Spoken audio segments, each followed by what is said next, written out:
De quantas armas se mune uma mulher? Quantas facetas tem e a quais é que recorre em cada momento da vida? Jamila mune-se de várias com que nasceu e outras tantas que teve de adquirir para se impor ou para sobreviver.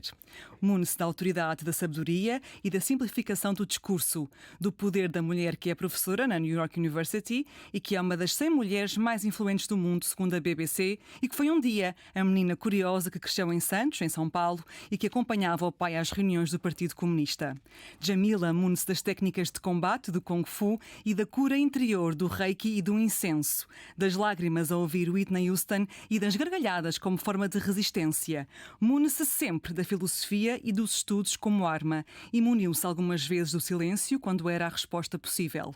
Mune-se do êxtase das plateias que a recebem palestras pelo mundo inteiro e da tranquilidade enquanto vê séries com a filha no conforto da casa.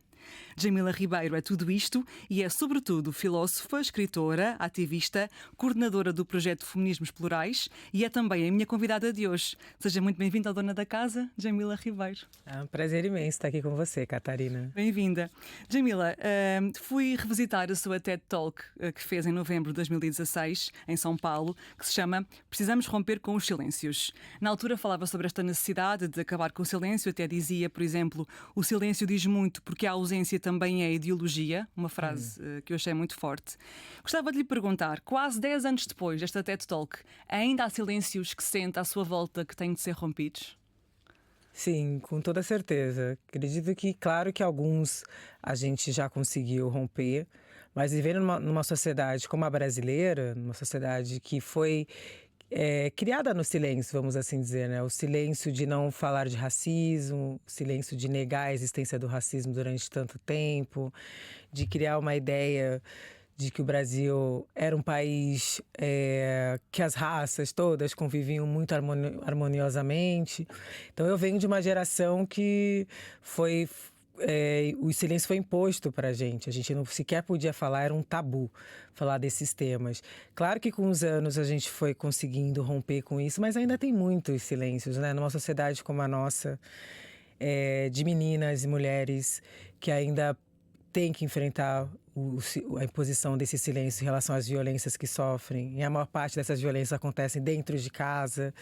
Eu tenho um instituto em São Paulo, há 3 anos, em que a gente trabalha com mulheres vítimas de violência. E acho que com esse meu trabalho, talvez eu esteja conseguindo também fazer com que outras mulheres rompam com esses silêncios. Mas o silêncio só é percebido mais tarde. Quando a pessoa está silenciada, às vezes não percebe logo que está a ser silenciada, certo? Sequer percebe que é silenciada, né? Eu tenho uma frase que eu gosto muito de uma jovem brasileira, Monique Evelyn, que ela fala: eu nunca fui tímida, eu fui silenciada.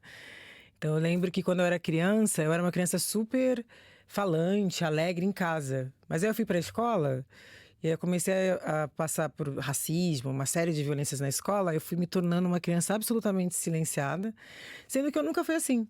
E aí eu fui descobrir, mais velha, que eu era essa pessoa cheia de vida, que gostava de falar, que gostava de estar entre outras pessoas, muito tempo depois. Mas a violência me silenciou e fez com que eu fosse silenciada. E as pessoas falavam: ela é tímida, né? Ela é tão quietinha, ela não gosta de falar. Mas não era, eu sempre gostei. Mas eu acho que a violência me fez ser assim, e eu só fui entender que eu fui uma menina silenciada muitos anos depois. Sobre a sua infância, também contou que a sua mãe e as mulheres da sua família andavam sempre muito bem vestidas e fazia questão que a Jamila, os irmãos, estivessem sempre muito bem vestidos, muito arrumados, porque já bastava, entre aspas, serem crianças negras e então tinham que estar completamente aprumadas para que não fossem alvo de mais racismo. Explique-nos um bocadinho esta ideia de quase uma pressão adicional que é posta sobre as crianças para que não haja sequer esse comentário sobre o visual, por exemplo, ou sobre o seu aspecto. Não, em casa era absolutamente regra. A gente andar todo mundo muito bem arrumado, com documentos, não podia sair sem documento. É horrível, né, o que muitas mães negras passam, assim, de falar coisas assim pra gente. Se a polícia parar, não olha no olho, olha pra baixo, de ensinar pra gente como a gente deveria se portar caso a gente fosse abordada por policiais, sobretudo os meus irmãos. Os homens? Os homens, sim, que eu tenho 2 irmãos mais velhos.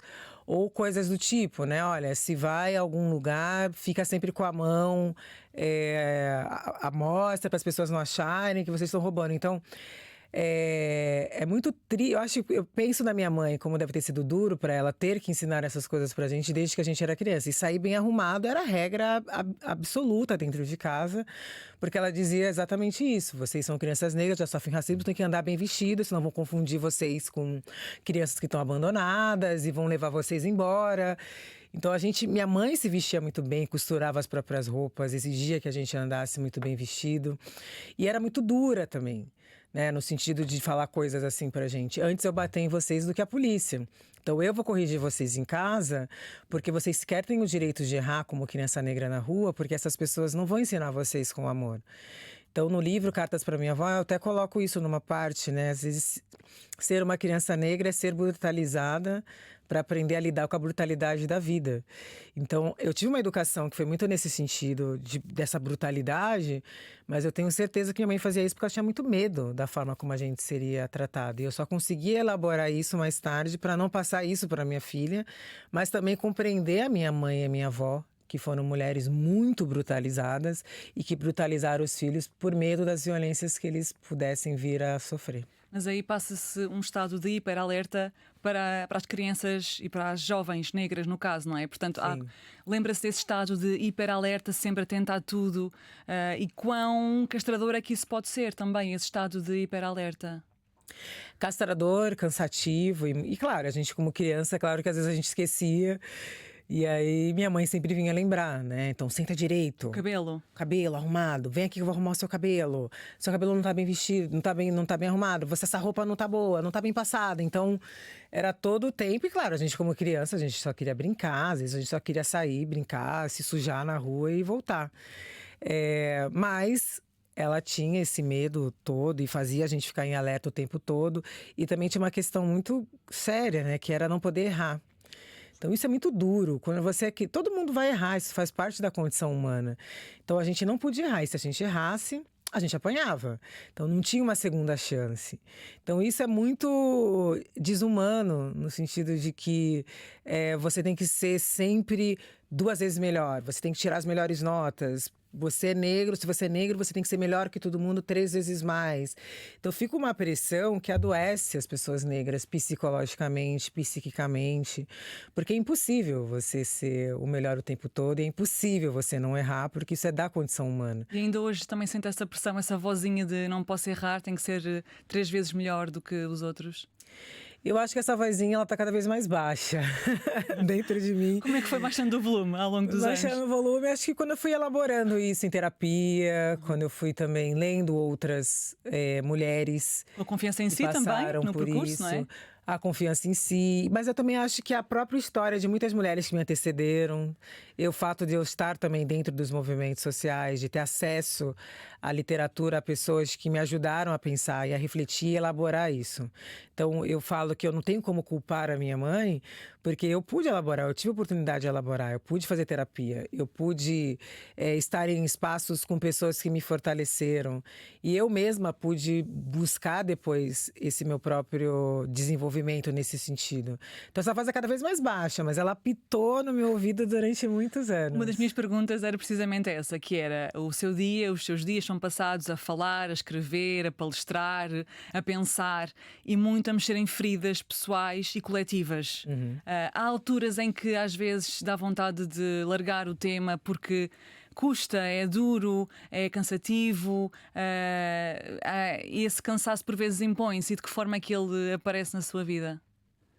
Sim, esse cansaço se impõe, mas eu acredito que como eu vim dos movimentos sociais, a gente é muito criado para você tem que fazer, você tem que estar, você tem que fazer várias coisas, você tem que estar envolvida coletivamente. Então, eu vim muito formada, forjada por isso. Então, eu sequer admitia que eu estava cansada. Eu sequer admitia que eu não estava afim, de repente, de fazer tal coisa. Então, eu sempre me forçava a. Então, eu acredito que para mim foi um caminho diferente, assim, de depois de muitos anos, chegar e dizer, não, não quero fazer isso. Por quê? Não, porque eu preciso cuidar de mim, não porque eu quero ficar em casa. Não quero fazer isso, isso também não faz de mim menos interessada, menos filósofa, menos ativista. Menos ativista. Porque as pessoas me cobram muito, né? Às vezes eu tava de férias, as pessoas me escreviam: você não vai falar sobre isso? Eu fico, mas eu estou de férias. Um caso qualquer que acontecia, uma polémica. Um caso qualquer, né, que acontecia nas redes sociais. Eu falava, eu estou de férias, por que eu tenho que falar sobre isso? E eu também comecei a olhar, você não é tão importante assim. Né? Eu falava, tá bom, se eu falar, vai resolver o problema. Não, não vai. Então eu vou ficar aqui de férias, porque eu já faço muita coisa e eu não tenho que dar conta de tudo. Então, para mim, foi esse caminho de olhar para mim e dizer, você não tem que dar conta de tudo. Esse caminho é o caminho que adoece as mulheres. As mulheres fisicamente mesmo. Fisicamente, que as mulheres acham que eu tenho que dar conta da minha casa, tenho que dar conta do trabalho, tenho que dar conta dos projetos sociais, tenho que dar conta dos movimentos que eu faço parte. E eu? Onde que fico eu nessa história? Então eu venho de famílias, de mulheres que tiveram que dar conta de tudo e morreram muito cedo. Minha mãe morreu com 51 anos. Então isso para mim foi na pandemia, quando eu escrevi o Cartas para minha avó, foi o clique que veio, assim, para mim. Eu tava com 40 anos de olhar e falar, e eu? Tava ali na coleção Femininos Plurais, publicando um monte de autores, trabalhando por esses autores e organizando o lançamento para eles e fazendo tudo. E chegou a pandemia, eu fui forçada a parar e olhar para mim e dizer, e você no meio disso tudo? Então, acho que para mim o caminho foi diferente, de olhar para mim e dizer que eu precisava cuidar de mim, cuidar da minha saúde. Porque o meu grande objetivo na vida é envelhecer. Como minha mãe morreu com 51 anos, as pessoas perguntam, qual que é o seu sonho? Eu falo, envelhecer, eu quero ficar muito velha.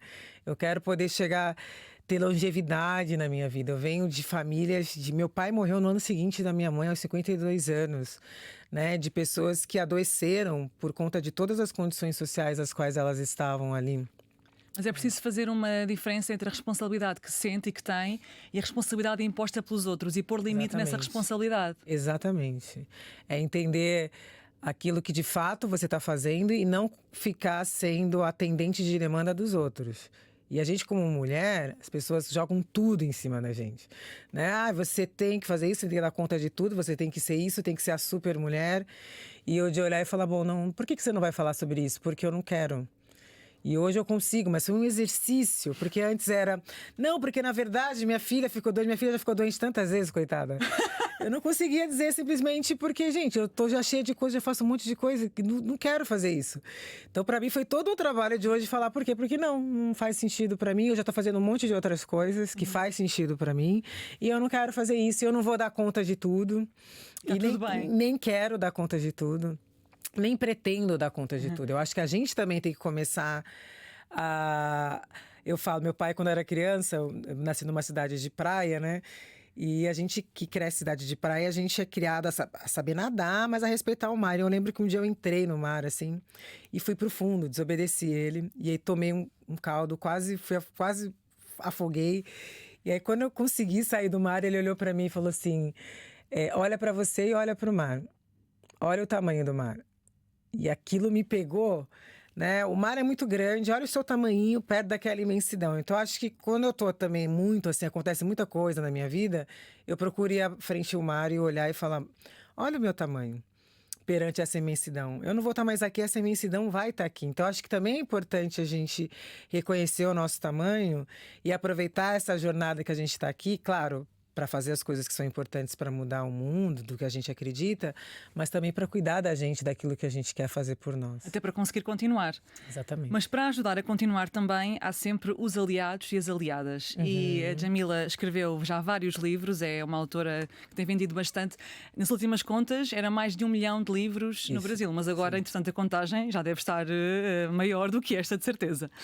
Um dos livros que escreveu, que foi também traduzido para inglês no ano passado, chama-se Lugar de Fala e em inglês é Where We Stand, que foi um dos mais vendidos, um dos mais prestigiados também internacionalmente. Gostava de lhe perguntar sobre esta ideia de lugar de fala e aliados, que são as pessoas que, não sendo parte da comunidade em termos de características, digamos, que na mesma querem lutar pelo tema. Como é que definiria um bom aliado antirracista? Eu acho que a primeira coisa é entender que quando a gente está falando de lugar de fala, todo mundo. Que é o lugar de fala, primeiro, só para esclarecermos. Que todo mundo tem lugar de fala. Né? O livro se popularizou no Brasil, mas com isso também vieram muitos equívocos, né? De achar que significa que só negros podem falar de racismo, só mulheres podem falar de machismo, e é justamente o contrário. Só heterossexuais podem falar de homofobia. Exatamente. Todos nós estamos localizados socialmente, né? Nós, mulheres negras, num lugar de menos oportunidades, de mais dificuldades de acesso, porque a gente vem de um lugar marcado pelo machismo, pelo racismo, que acaba dificultando os nossos espaços, as nossas oportunidades. Mas há os grupos que estão localizados no lugar do poder. Há grupos que estão localizados institucional e estrutural, de poder, de privilégio, né, que historicamente estão nesse lugar, de quem sempre pôde falar, de quem sempre foi representado na política institucional, nos espaços de poder em geral. Então, essas pessoas que estão nesse lugar, é importante que elas entendam que os privilégios delas não são naturais. Eles foram construídos à base da opressão de outros grupos. Existiu escravidão, existe machismo, existe sexismo nessa sociedade, LGBTfobia. As pessoas não partem dos mesmos lugares de oportunidades. Então, quem parte do lugar do privilégio, primeiro, para ser um bom aliado, precisa entender que seus privilégios não são naturais nem foram providencialmente fixados, eles foram construídos. Posso fazer um parênteses só, porque essa ideia também de que os privilégios nasceram com certas pessoas também é a ideia que leva a que não queiram, por exemplo, cotas, porque acreditam que, lá está, de uns é um direito biológico quase, ter acesso a certas posições, e de outros tem que ser uma conquista, que tem que ser meritória e etc. Sim, porque acabam naturalizando o seu lugar de privilégio. Acham que eles já estão tão acostumados a se verem nesses espaços que eles sequer se questionam o porquê que o restante da sociedade não está ali. Não fazem a pergunta, né? Então eles acabam naturalizando que aquele espaço é deles, porque provavelmente eles possam ser mais inteligentes do que todos os outros, e não porque, na verdade, existiram fatos históricos e concretos na história da sociedade que impediram que outros grupos tivessem acesso a determinados espaços. A gente pode falar do racismo científico do século XIX, que foi uma teoria que serviu para justificar a escravidão, que era a teoria de que negros não eram tão inteligentes quanto os brancos. Então você teve autores, né, intelectuais do racismo científico, como Gobineau na França, no Brasil, Nina Rodrigues, que diziam isso: não, os negros não são tão inteligentes, logo eles podem ser escravizados. Então você tem todo esse período de colonização, de ideologias racistas como essas que são incutidas e estabelecidas na sociedade, e depois, porque aí não tem pessoas negras suficientemente representando nos espaços acadêmicos, você vai dizer por quê? Porque elas não são tão inteligentes? Então você está reforçando o racismo científico. Elas não estão lá porque elas partem de um lugar de diferente oportunidade. O debate não é sobre capacidade. O debate é sobre oportunidade. São elas que não são as mesmas. Capacidade todo mundo tem. Então, eu fui a primeira pessoa da minha família a ir para a universidade. Por quê? A minha mãe foi trabalhadora doméstica até casar com meu pai. A minha avó, a minha bisavó, anteriores a elas foram escravizadas. Esse era o ciclo no Brasil. Então, acabou a escravidão, não teve nenhum tipo de política de reparação para a população negra. As mulheres negras saíram do lugar de escravizadas por de trabalhadoras domésticas. E esse ciclo chegou até a minha mãe. E aí rompeu na minha geração. Por quê? Porque eu tive acesso a políticas públicas na área da educação. A oportunidade de estudar. Eu fui estudar, fui fazer mestrado. E hoje estou aqui conversando com você. Com cotas também, não é? Essas políticas públicas. Exatamente. No Brasil, as políticas de cotas, né, se iniciaram em 2001 com a Universidade do Estado do Rio de Janeiro. E mudou totalmente esse cenário. Porque a gente não estava falando de capacidade, mas de oportunidades que não eram as mesmas. Então, como é que você quer que um menino que mora na favela em São Paulo, negro, vá passar na USP, na Universidade do Estado de São Paulo, da mesma maneira que o menino que mora no bairro nobre, que se alimenta bem, estuda nas melhores escolas? Esse que estuda nas melhores escolas, ele vai passar não porque ele é mais inteligente, mas porque ele tem oportunidade concreta para. Então, eu acho que quando a gente entende isso, a gente entende o lugar de fala. A gente parte de lugares diferentes. Então, quem parte desse lugar de privilégio precisa compreender as raízes históricas da desigualdade, a origem das desigualdades, como esses lugares foram criados. E, a partir disso, do meu lugar social, como eu posso impactar positivamente em outros lugares? Então, se você é gestor, se você tem uma empresa e a sua empresa não tem mulheres, se a sua empresa não é representativa da sociedade a qual você vive, porque diversidade é tão somente isso, os espaços serem representativos da sociedade, porque a diversidade ela já existe na sociedade, você se questiona, né? Então, o que eu posso fazer para mudar isso? Você pode criar um programa de diversidade. Se você é professor, você pode rever a sua bibliografia. Por que você está ensinando somente a partir do lugar de fala, do lugar social de homens brancos europeus? Se pessoas negras pensam o mundo, africanos pensam o mundo, mulheres pensam o mundo, por que essas produções não estão fazendo parte da sua bibliografia? Por que você está ensinando a história incompleta? Porque você só ensina a partir do seu lugar social e não ensina a partir de toda essa multiplicidade de vozes que existe. Então, são perguntas que é importante que as pessoas aliadas façam para que elas compreendam o papel dela e a responsabilidade em transformar a sociedade. E o que é que um aliado acha que faz bem, mas na verdade faz mal? Às vezes achar que só dizer que não, mas eu não sou racista, eu convivo com pessoas negras, ou eu não sou machista. O clássico, até tenho um amigo negro. Eu tenho um amigo negro, eu convivo com mulheres. Mas na prática, o que você está fazendo de fato para impactar? Se essa pessoa negra sofre racismo, você se posiciona? Você está ali para dizer que aquilo é uma violência? Você, na sua casa, como é que você educa seus filhos? Que mundo você está apresentando para eles? No seu ambiente de trabalho, você está atento para perceber se essas pessoas de fato estão lá ou não estão? E se estão, a forma como elas estão sendo tratadas, como que você pode impactar positivamente esses lugares? Então, eu acho que o papel do aliado, Catarina, é nunca esquecer que a empatia é uma construção. Porque eu acho que a gente caiu nessa história de rede social que empatia é se colocar no lugar do outro. E é impossível me colocar no lugar do outro. Eu nunca vou saber o que é, eu como uma mulher heterossexual, eu nunca vou saber o que é ter medo de apresentar a pessoa que eu amo para minha família. Eu sempre me relacionei com homens. Eu não tive medo de ser expulsa de casa quando apresentei o meu primeiro namorado. Eu não tenho códigos quando eu ando com meu companheiro na rua porque eu tenho medo de ser agredida. Eu não sei o que é isso. Eu não vou viver isso. Agora, as minhas amigas lésbicas, elas vivem isso. Então, do meu lugar, eu tenho que entender o que elas passam. Eu tenho que entender que eu tenho que desconstruir tudo que foi ensinado para mim, porque eu fui ensinada a ser homofóbica.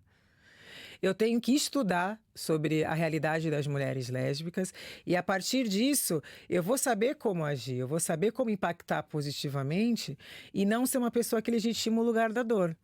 Porque muitas vezes é isso que a gente faz. Mas eu sempre contei essa piada. Mas foi sempre assim. Não, a gente tem que aprender. Então, é uma construção. A empatia, ela vai exigir empenho da pessoa, esforço da pessoa. Também exige que a pessoa se desprenda daquilo que é o seu ego, não é? Porque eu sempre fiz a piada, agora estás a querer dizer que eu sou racista, que eu sou homofóbica. Há também uma questão de ego, de autoconsideração extrema. Sim. Jamila, eu gostava agora de trazer aqui, para mudarmos um bocadinho de tema, uma frase de Simone de Beauvoir, que eu sei que é uma autora que gosta bastante, que diz: o opressor não seria tão forte se não tivesse cúmplices entre os próprios oprimidos. Para trazer aqui um bocadinho o eventual racismo, a Jamila vai-me dizer se há ou não, dentro da própria comunidade negra. Quando eu digo esta frase, o opressor não seria tão forte se não tivesse cúmplices entre os próprios oprimidos, o que é que lhe vem à cabeça? Melhor, a pergunta concreta que lhe quero fazer é: qual é que é a passagem que o oprimido faz a passar de oprimido para cúmplice? Qual é que é a viragem aqui que acontece? Bom, eu acredito que muitas vezes esse oprimido ele se torna cúmplice porque ele não tem acesso a esse tipo de conhecimento. Então eu tenho pessoas na minha família, por exemplo, tios, que reproduzem falas racistas e tudo mais porque eles sequer tiveram acesso a isso. Eles não tiveram uma educação antirracista, não fizeram parte de movimentos sociais. Então eles são praticamente inofensivos num certo sentido, mas são pessoas que estão simplesmente replicando a ignorância, porque não tiveram acesso. E, de fato, o sistema ele não quer que as pessoas oprimidas tenham consciência da opressão delas. A gente não vai ver, de maneira geral, nós estudando isso nas escolas, assim como a gente pensar na questão das mulheres, porque a Beauvoir também está falando da questão das mulheres, a gente é criada como? Desde que a gente é menina, desde que a gente é criancinha. Né? Fogão, geladeira, eles apresentam pra gente um mundo de acordo com o que o poder está dizendo que o mundo é pra gente. Então, até a gente entender como que a gente se transita nesse mundo demora. Mas, de fato, há essas pessoas que até conhecem e escolhem, porque de alguma maneira elas se beneficiam dessa estrutura, de alguma maneira elas têm algumas migalhas, de algumas maneiras elas acreditam que estar desse lado do poder vai as beneficiar de alguma maneira. Então, de fato, existem. Pessoas negras não são pessoas que nascem iguais ou que pensam igual, muito pelo contrário. Há aquelas que podem escolher não estar do lado da emancipação, e isso diz respeito a qualquer grupo, qualquer pessoa de um grupo oprimido, que vai preferir, muitas vezes, a Beauvoir está falando aí também, no caso, da mulher que prefere, que se compraz no papel do outro, ela diz. Que é a mulher que foi construída como outro, o oposto do homem, e se satisfaz nesse lugar e acaba querendo impedir que qualquer outra mulher que é livre de ser livre, porque ela se satisfaz nesse lugar. Então essas pessoas existem e eu acho que a gente precisa, obviamente, estar atento a isso. Jamila, aqui em Portugal, tal como no Brasil também, nos Estados Unidos e noutros países do mundo, a palavra identidade tem tido, tem tido muita projeção, não pelos melhores motivos, mas porque se diz que o foco nas minorias, em determinadas identidades, tem levado a que os governos se foquem demasiado em pessoas que, enfim, que têm, só por causa da sua identidade, só por causa das suas características, só por causa da sua posição social, esquecendo todos os outros. Pergunto-lhe, estes conceitos de identidade continuam a ser úteis e de que forma é que nós devemos olhar para eles hoje, enquanto filósofa também, que pensa criticamente sobre este tema? E qual é que acha que é a ideia errada? Já são 3 perguntas. Qual é que acha que é a ideia errada que existe hoje sobre identidade? Eu acredito que a ideia errada, Catarina, é que as pessoas não entenderam o que é identidade e também porque muitos grupos fazem uso equivocado, às vezes para benefício próprio. Identidade, por exemplo, raça, ela informa classe no Brasil. Nós somos pobres porque somos negros, então não tem como pensar classe sem pensar raça. Não tem como pensar raça sem pensar gênero no Brasil, porque nós, mulheres negras, fomos escravizadas também no Brasil. Então, como é que a gente pensa todas essas dimensões separadas? Então, eu acho que a gente acaba pensando em identidade como uma coisa solta, ou achar que é pensar o específico. E identidade não é específico, é estrutura. Eu estou discutindo estrutura. Se o capitalismo é uma estrutura, racismo é uma estrutura, sexismo é uma estrutura. Beneficia e que prejudica uns e outros. Exatamente. E eu acredito também que os homens brancos, por conta dessa invenção moderna do sujeito universal, eles não se pensam como identidade, só que a branquitude é uma identidade. A masculinidade é uma identidade. Então, identitários são sempre os outros. Então, eles não se entendem, eles não se marcam como brancos, como homens, porque eles não precisam, porque eles não foram apontados como... Por defeito é aquela identidade, não é? Ser homem branco. Exatamente, mas eles não entendem que quando a gente fala de debate identitário, eles esquecem que debate identitário é o debate também dos homens brancos, que votam majoritariamente em si mesmos, que estão sempre se escolhendo dentro dos espaços de poder. Isso é um debate identitário, porque a branquitude é uma identidade. Então, por que identitário é sempre a mulher, é sempre o negro e nunca é a pessoa branca? Então, ele sempre está apontando o dedo para o outro e não está entendendo que eu acho que não há grupo mais identitário no mundo do que o homem branco heterossexual rico. Ele só olha para si mesmo, na maioria das vezes, ele governa para si, ele vai montar o seu governo só com pessoas como ele. Ele vai andar nos espaços de poder somente com pessoas como ele e sequer vai se questionar, fazer a pergunta de por que não tem pessoas negras aqui. E aí, quando essas pessoas negras que são excluídas historicamente dizem nós precisamos de políticas para nós, não, isso é identitarismo, eu tenho que governar para todos. Então, eu acho que há uma inversão lógica do debate sobre identidade, na verdade, do que a gente vê hoje, as pessoas querendo culpar as pessoas que estão ali lutando pelos seus direitos legítimos e históricos, uma vez que elas foram discriminadas para ter os seus direitos, em detrimento daquelas pessoas que nunca se viram racializadas, que são as pessoas brancas, apontando o outro como identitário e não se vendo como identitário. Então, por exemplo, no Brasil, majoritariamente, quem são as pessoas que estão no poder? Homens brancos. Quem são os donos do meio de produção? Homens brancos. Aí, quando as mulheres vêm e dizem queremos políticas públicas para as mulheres, não, isso é identitário? Não, o debate não é identitário, o debate é sobre direitos humanos, o debate é sobre dignidade. Oportunidade, como dizia há pouco. É sobre as mulheres, as pessoas negras, acessarem direitos e terem direitos de serem humanas, né? Jamila, aposta muito também num discurso mais simplificado para chegar às pessoas, não é? Sobretudo temas como estes que são tão sensíveis.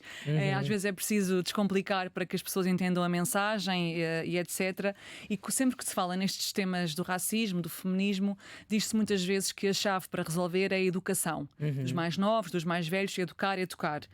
No mundo de hoje, de redes sociais, de vídeos de 30 segundos, de cansaço, de clima a arrebentar, enfim, como é que se chega às pessoas que não querem saber do tema ou que até têm algum interesse no tema, mas não querem ler ou não conseguem ler, não querem ver documentários? Como é que se chega a esse grupo de pessoas que que é tão presente hoje em dia.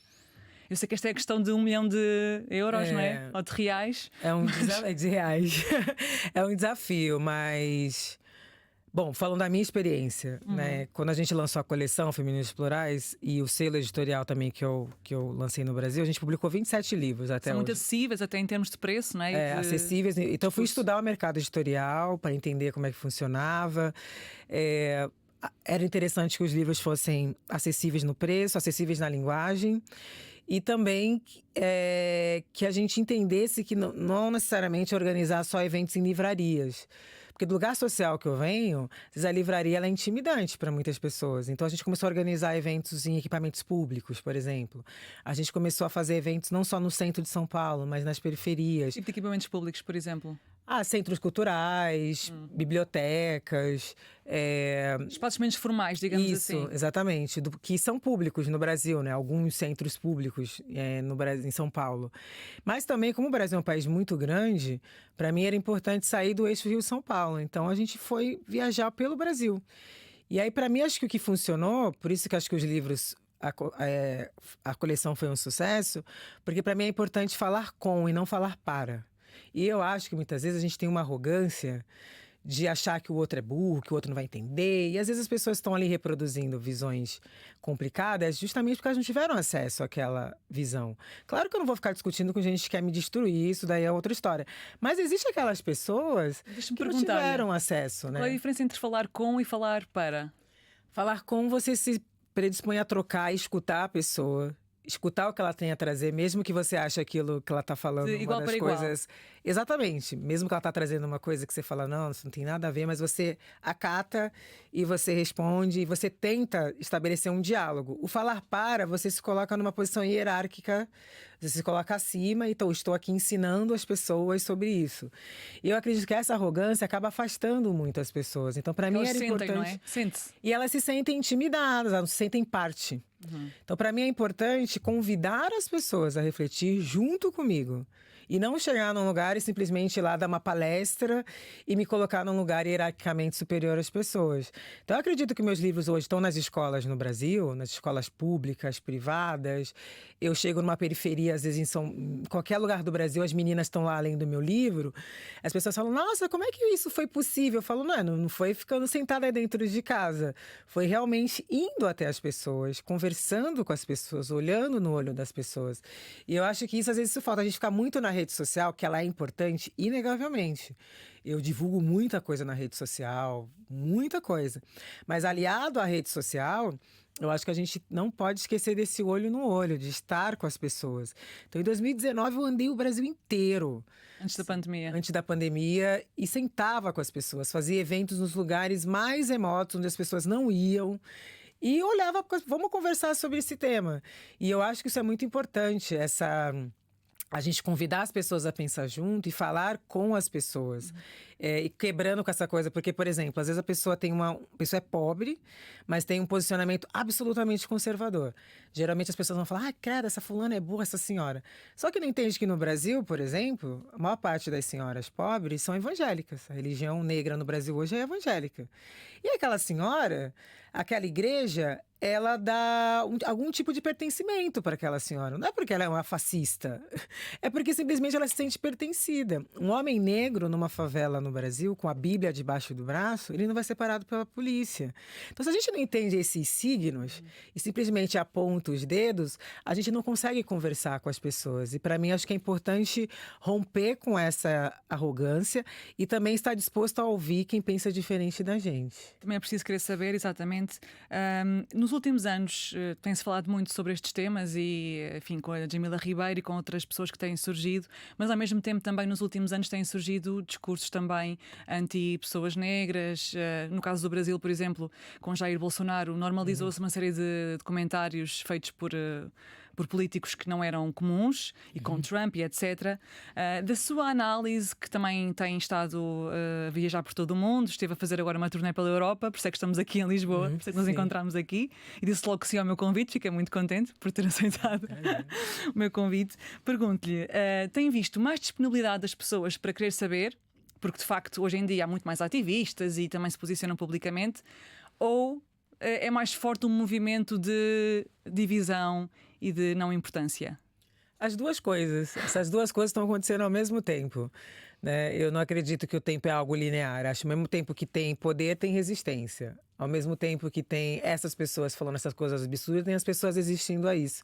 Eu acho que todo o tempo histórico existiram resistências, né? No período da escravidão existiram os quilombos, existiam os abolicionistas. Então a gente sempre vive nessa complexidade do tempo. Ao mesmo tempo que tem essas pessoas horríveis e tudo mais, falando coisas, eu estava lá na França falando para mim 200 pessoas que estavam querendo ouvir. Então, eu acho que existem esses movimentos, isso acontecendo ao mesmo tempo. E acho que cabe a nós também saber como é que a gente se posiciona dentro desse tempo.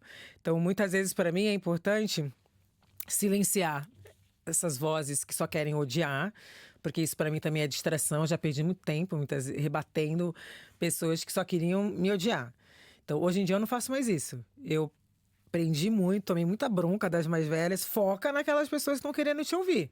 Quando está a falar das mais velhas e do ódio, não sei se está a falar deste tema que eu queria falar agora, sobre as marcas a que se associou. É sobre isso que estava a falar também, não é? Não só, mas também. A Jamila. Ah, sim. Sobre esse ódio que recebeu de algumas feministas negras do movimento negro. Porque a Jamila já fez várias campanhas publicitárias com marcas ligadas à moda. Uma delas, por exemplo, uma fotografia muito bonita já agora, para a Prada, com a mala vermelha. Fez essa publicidade para a marca de luxo Prada. E na altura recebeu algumas críticas, isto foi em 2021, recebeu algumas críticas do movimento negro porque estava a usar a imagem de uma mulher negra para o capitalismo e que as mulheres negras não podem comprar uma marca como a Prada porque é muito caro e, portanto, quase como se fosse uma incoerência da sua parte. A minha pergunta para si é possível conjugar inteligência, ativismo, intelectualidade com dinheiro, beleza, e é isso que causa desconforto em algumas pessoas, ou de facto pode haver aqui alguma incoerência em usar o dinheiro, sendo o dinheiro também falta nas pessoas negras, que é o objeto do seu ativismo? Eu acho que, não, na verdade, foram pessoas da esquerda branca no Brasil, né? As pessoas negras dessa questão da Prada, né? Que foram mais no Twitter e tudo mais. As pessoas negras não foi uma questão dentro do movimento negro, foi uma questão dentro de uma ala da esquerda, que inclusive no Brasil muito rica, muitos deles, inclusive, que eu acho uma incoerência. Prada, de certeza. E que eu acho uma grande de uma incoerência também. Falarem disso, mas engraçado que esse negócio da Prada não foi uma publicidade, né? Eu ganhei a bolsa, né? Eu não comprei, eu simplesmente ganhei a bolsa e postei a bolsa que eu ganhei. E aí gerou toda essa discussão no Twitter, porque ela tá usando uma bolsa que as mulheres negras não podem comprar, porque ela ganhou uma bolsa e as mulheres negras estão passando fome. Eu falo, gente, claro, a culpa é minha no Brasil. Se as mulheres negras estão numa situação difícil, a culpa é minha. Fui eu que criei todos esses problemas. Então, eu acho que às vezes o que incomoda é ver as mulheres negras em outros signos, porque quando nós estamos nos signos de submissão e de pobreza, isso não gera nenhum tipo de constrangimento. E acho que é importante também as pessoas entenderem que nós vendemos nossa força de trabalho, nós não somos donas do meio de produção. A gente precisa viver, a gente vende históricos de pobreza nas nossas famílias por conta de todas essas opressões. E para mim não há problema nenhum em eu estar ganhando uma bolsa e usar uma bolsa Prada e quebrar com esse signo que eles querem sempre atribuir às mulheres negras com signos de derrota. Então, se incomodam em ver uma mulher negra nesse lugar. Agora, se fosse uma mulher negra passando fome numa situação de vulnerabilidade, isso não incomodaria. Então, acho que é importante que nós, mulheres negras, a gente quebre com aqueles lugares que as pessoas esperam para nós, porque isso não me tornou dona da Prada, nem me tornou uma milionária. Agora, simbolicamente, quebrar com essa imagem de que por que uma mulher negra não pode estar nesse lugar e não se incomodam quando são mulheres brancas, ou não se incomodam quando são outras pessoas nesse espaço. Então, para mim, foi uma questão muito engraçada, eu acho, porque eu acho que tem problemas muito mais sérios no Brasil do que as pessoas ficarem discutindo isso.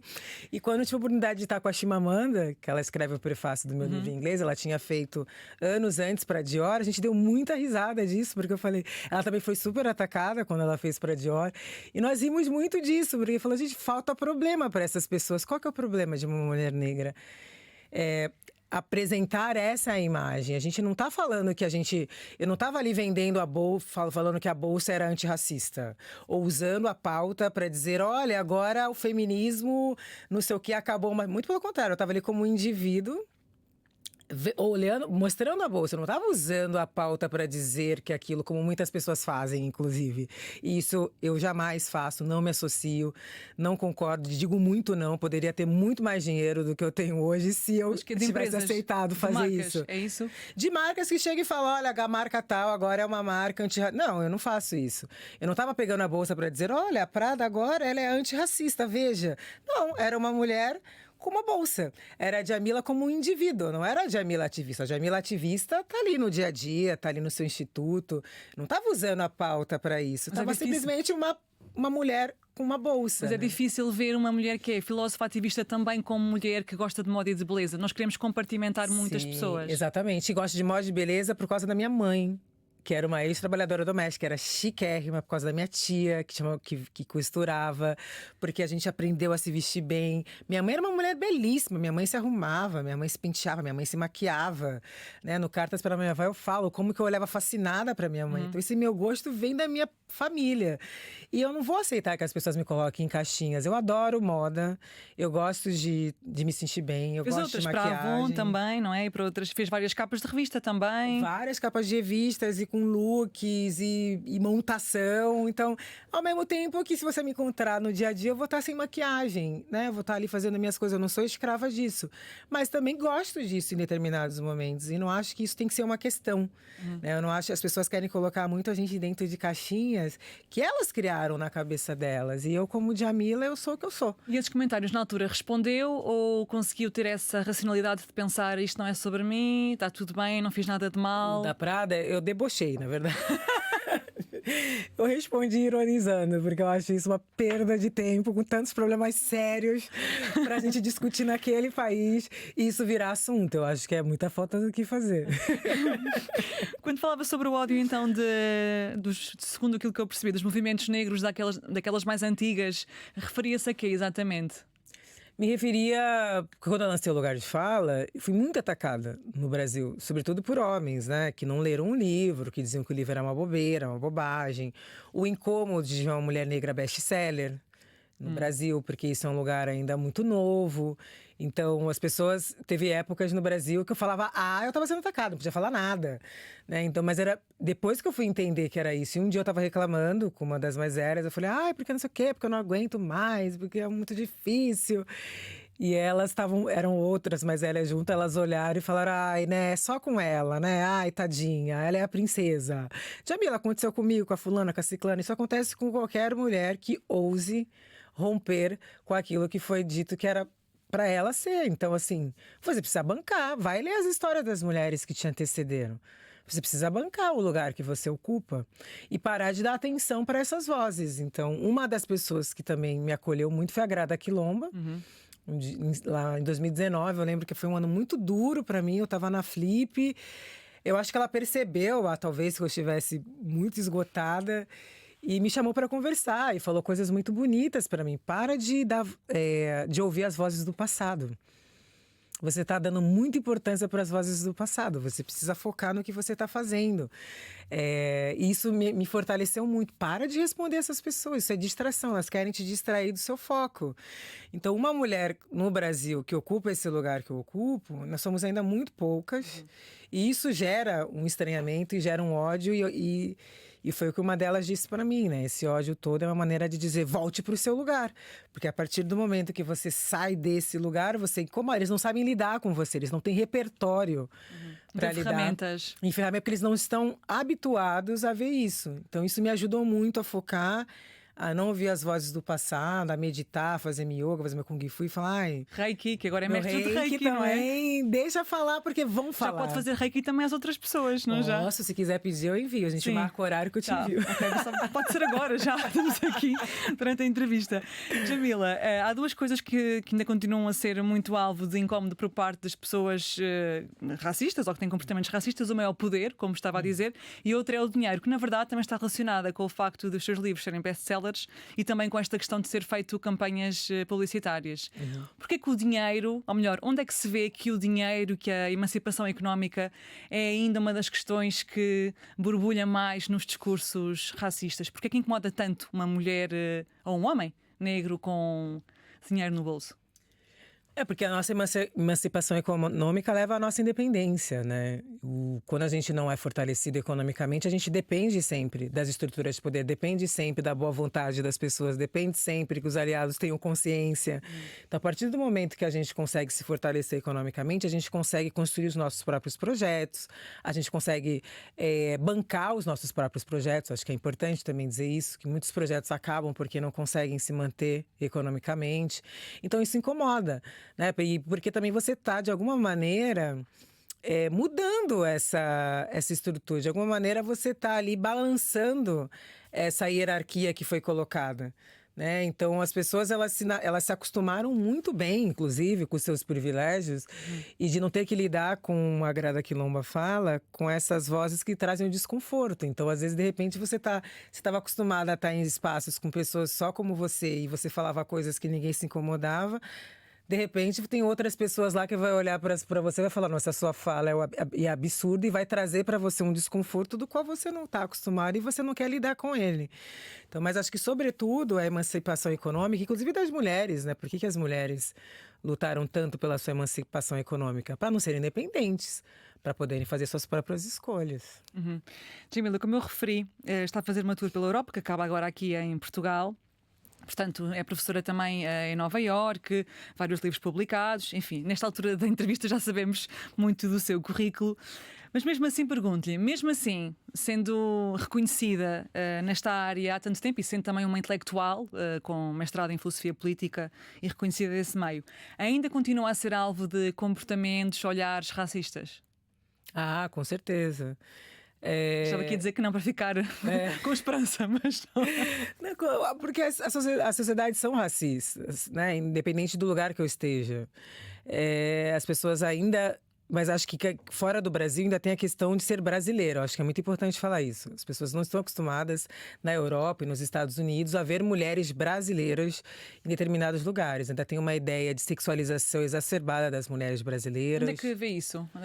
Eu sinto muito isso quando chego nos eventos. Às vezes as pessoas que ainda não me conhecem, eu pergunto de onde eu sou, eu falo que sou do Brasil. Os homens já falam, Brasil. Já com aquela intenção de achar que as mulheres brasileiras estão ali disponíveis sexualmente. Então, existe um estereótipo em cima da mulher brasileira muito grande, às vezes por parte até das mulheres europeias, que acham que a gente está aqui para roubar o marido delas, ou coisa do tipo. E você tá ali, não, querida, eu vim aqui para lançar um livro, não tô nem aí para nada. Então, tem ainda esse peso. Então, fora do Brasil, além da questão racial, acho que tem a questão de ser uma mulher brasileira. E eles não estão acostumados a uma mulher negra brasileira com um livro publicado pela Yale University nos Estados Unidos. Então, muitos americanos me perguntavam assim: você tem prefácio da Chimamanda, como é que você conseguiu isso?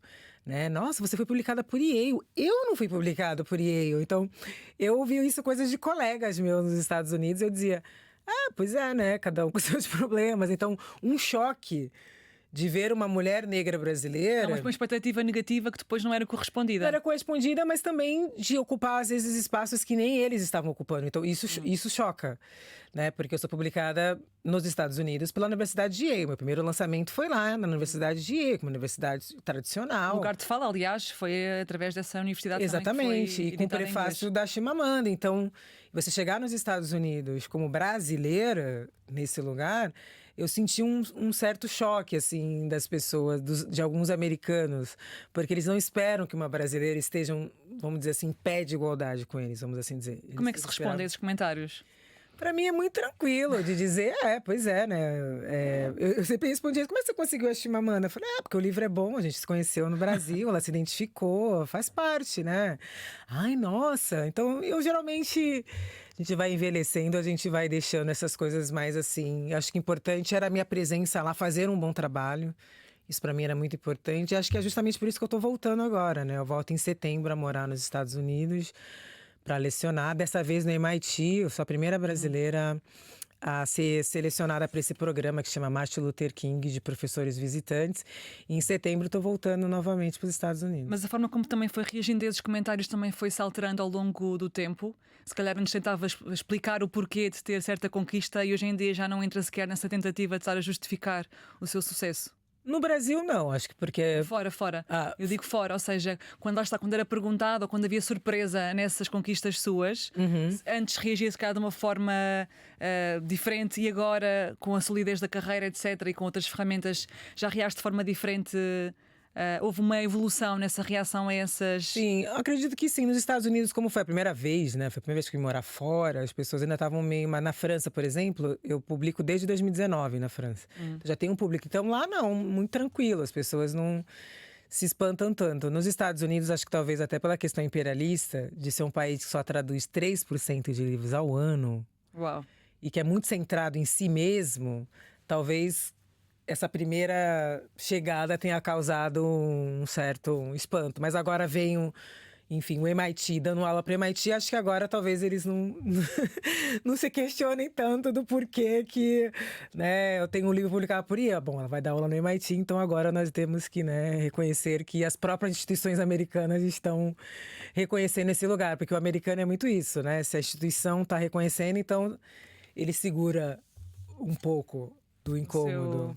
Exato, a sua surpresa. Essa surpresa. Eu, quando estava a preparar esta entrevista, fui também ver a entrevista que deu à Gabriela Prioli, no A Prioli, na CNN. E uma das frases que a Jamila disse, que o seu pai lhe dizia, era: você não tem que levantar da sua cadeira para o outro sentar. Senta na cadeira, não fica desconfortável, não levanta para eu sentar. Eu achei estas 3 frases deliciosas. O que é isto de sentar na cadeira, que não é mesmo uma cadeira, não é? Mas o que é isto de sentir a vontade de levantar para o outro se sentar e de ter que se obrigar a, não, esta cadeira é minha? Para mim foi um exercício muito difícil de entender que muitos lugares que você ocupa é de merecimento seu. E de você ficar confortável com esse lugar de merecimento. E muitas vezes a gente fica, ai não, imagina, essa falsa humildade, porque não tem nada de humildade. Até eu aprender que a humildade é você aceitar o real. Né? É dizer, bom, eu mereço sentar nesse lugar porque eu trabalhei muito para isso e eu não vou sentir vergonha do meu sucesso. Eu tinha muita vergonha de ter feito sucesso, olha que loucura. Porque eu venho de um lugar que as pessoas ainda estão, eu tenho que ajudar minha família, de pessoas que ainda estão vivendo realidades muito distintas da minha. Então eu tinha muito receio de falar as coisas e de falar, não, esse lugar é seu, você conquistou ele, sente e fique confortável nesse lugar e não levante da cadeira para outra pessoa sentar, no sentido de que cada pessoa tem que construir também o seu caminho. Então, hoje eu acho que eu tô mais confortável, mas já foi muito difícil para mim de aceitar que, porque eu fui na sociedade como a brasileira, o que as pessoas esperavam é que eu desse errado. Eu tinha que ser estatística. E quando você rompe com essa estatística, também é um lugar solitário. Você olha para o lado e você não vê muitas pessoas como você.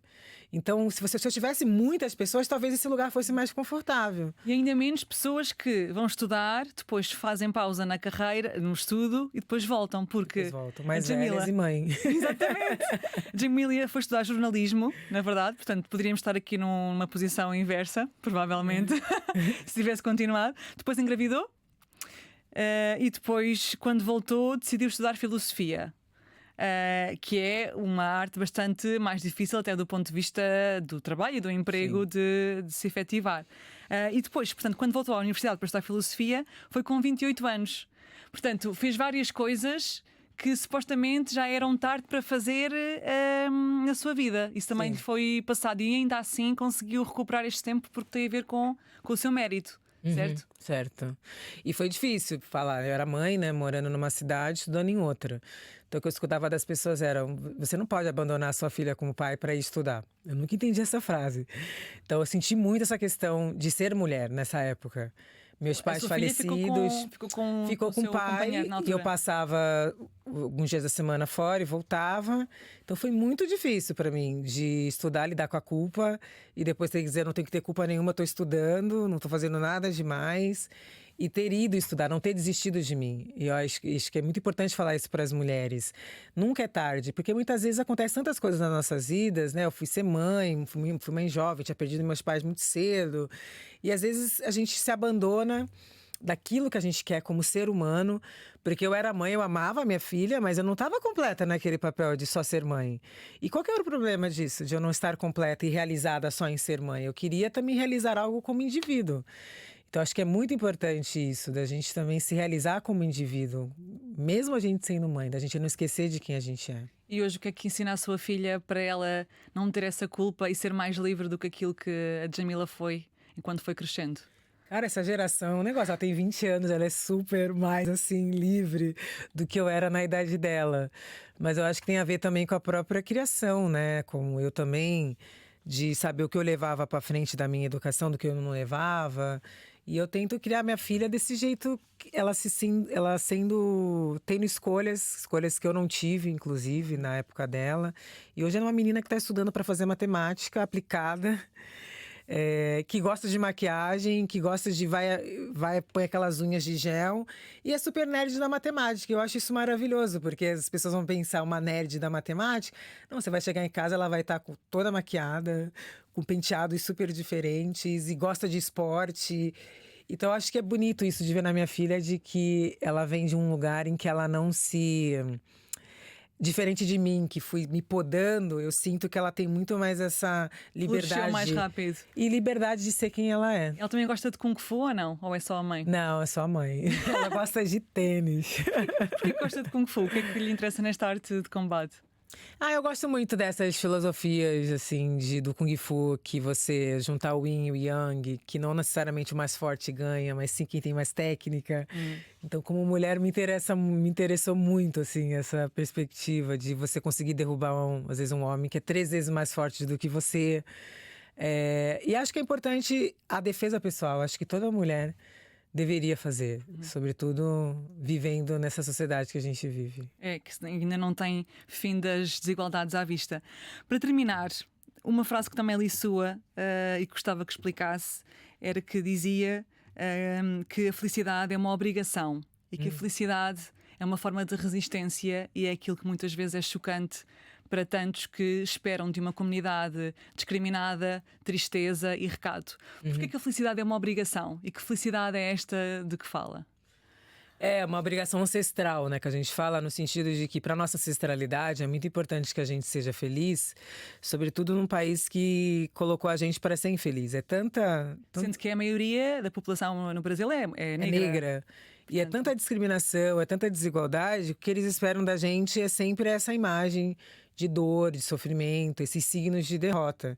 Então, a gente ser feliz numa sociedade que espera que a gente só reproduza esses signos é revolucionário, da gente continuar sendo feliz. E quando eu digo feliz, não é essa coisa de ter que acordar todo dia bem, essa coisa superficial, mas de buscar essa felicidade. Isso, para mim, é muito importante, até não só para nossa saúde emocional, física, mas também como uma resposta a essa sociedade. Acho que também o que me incomoda muito, me falaram muitas vezes isso já, é porque você é feliz também. E eu sou uma mulher super feliz.